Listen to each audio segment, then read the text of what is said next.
Hey guys, it's Sarah with the Boutique Hub, and I am back today to talk to you about taking a physical count inventory. I know, now before you jump off, guys, this is non-negotiable. If you're in business, it's just part of it. It has to happen.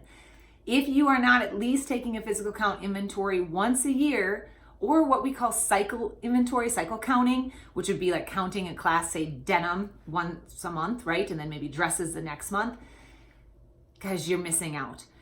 Not on missing out on some awesome, amazing, fun opportunity. However, you're missing out on actual real life data in your store, and you are missing potential errors or risks of theft, all sorts of different things that can happen in your business that can just throw off your numbers completely.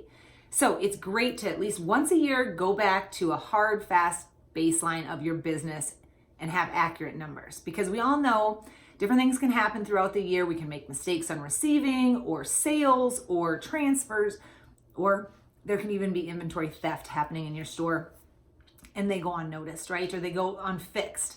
So it's really important to go back and make sure at least once a year you're taking a physical count inventory. So hopefully you're still with me and you're like, all right, Sarah, tell me how to do it. All right, I want to kind of dumb it down for you. Guys, it doesn't have to be painful. It just has to get done.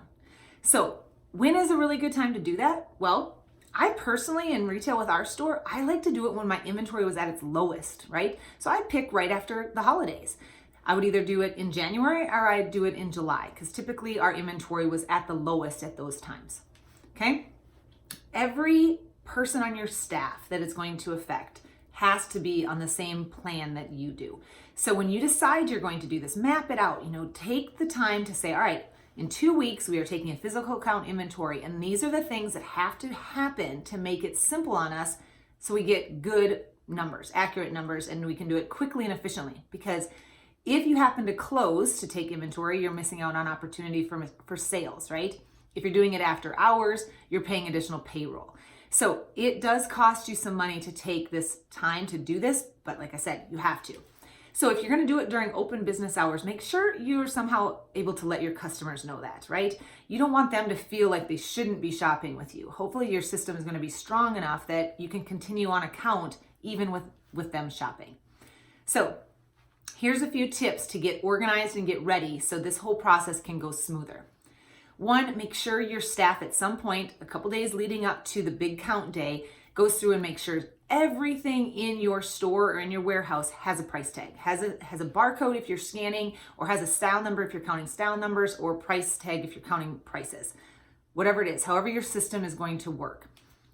Then make sure all displays are torn apart, right? I don't want to see things layered up where you are going to count the blazer, but you might have missed the layering piece or the scarf or the necklace that's layered with it.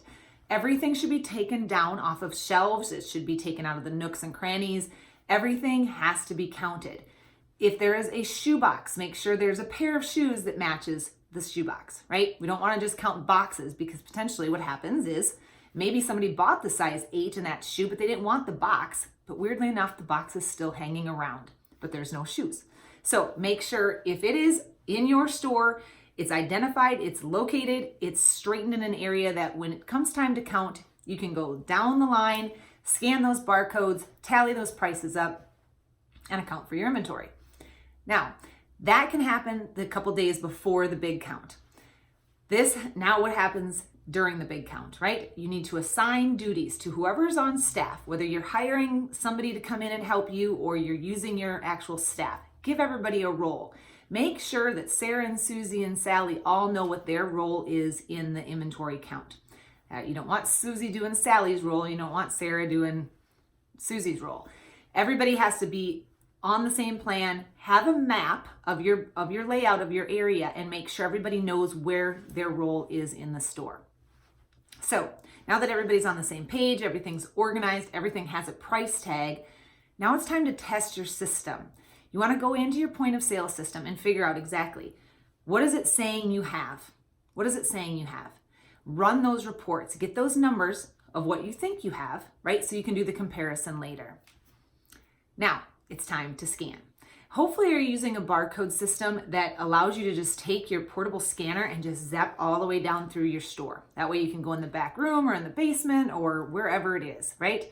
Now, if you can't do that and you are actually going to be counting prices or you're going to be counting SKUs, or you're going to be counting style numbers, whatever your system is, make sure it's consistent.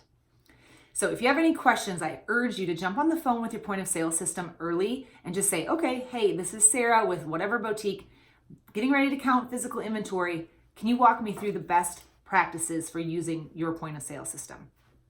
Or have there been any updates to counting physical inventory? Any new systems put in place that is going to make this more easy than it was last year, right? That phone call could literally take 2 minutes, but it could save you hours. So do that. All right, so now it's time to count. Everybody has their role. Everybody has the game plan. Once you start, go all the way through. Don't start and do this part today and then wait and come back and do another part tomorrow. No, my tip on efficiency is when you start, go all the way through and finish. Everything needs to be counted. Like I said, the boxes of shoes, the inventory that's back stocked, the inventory that's maybe in a transfer coming from your store number 2 to store number 1, or it's in a warehouse. Anything that you own that your computer says you have needs to be accounted for. All right, sounds simple enough, right? Once you have all of your data, now it is time to compare. Now it's time to reconcile these things and compare your assets, right? Making sure we're doing apples to apples. And if we have any adjustments, take that up with our accountant and we can adjust our inventory as necessary. Everything needs to be counted. I hope if you take anything away from this, it's about getting organized, taking those displays down, ripping those layering pieces and things like that apart so you can quickly go through, physically count, whether, like I said, with tally marks or scanning. And then learn from what you have done. This is so important. When you go ahead and see the adjustments or see where you have variations, it's super important for you to identify possible ways that you failed throughout the year. Is there shrinkage? Is somebody stealing from you? Are you doing a poor job of managing how you bring transfers in or receive inventory? There's always an opportunity to learn. And at the end of this whole thing, you can rest assured that if you've done all of these steps, that you have the accurate amount of inventory that you say you do. So when it comes time to paying taxes on your inventory, you're paying what you should, right? All right, guys, there is an entire blog that outlines this more specifically than this video did, and hopefully answers some more of the questions that you might have. But if you do have other questions, please don't hesitate to ask us. We're an open book here at the Boutique Hub. We are all about education. So inventory management, physical count inventory turn, all these kind of things. If you have some more questions, please don't hesitate to ask. We're here to help. So until next time, happy counting.